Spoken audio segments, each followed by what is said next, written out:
Welcome back. Today I'd like to share 3 skills that are essential for any facilitator.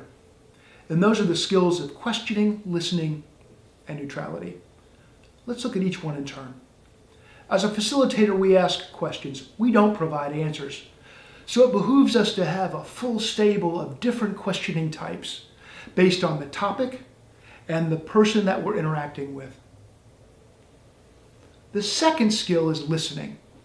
And by listening, I don't mean just listening with the ears. Numerous studies have said that 20% or less of the information that we get comes from the words themselves. 80+% comes from nonverbals and other auditory signals. So what does that mean for us as a facilitator? If we really want to understand what's going on in the room, we've got to be actively listening with our eyes and our ears. And in fact, when we do that, it informs the questions that we ask. The third skill is neutrality, arguably the hardest of all 3.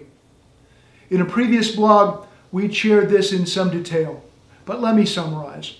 If you find yourself bringing subject matter expertise into the discussion, you may very well find that instead of asking questions, you're giving answers.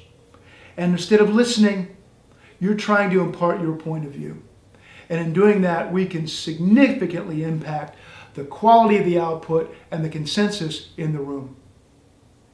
So in summary, while these are easier said than done, as a facilitator, I would strongly implore you to really focus on questioning, listening, and neutrality as 3 core skills that you'll bring into your sessions.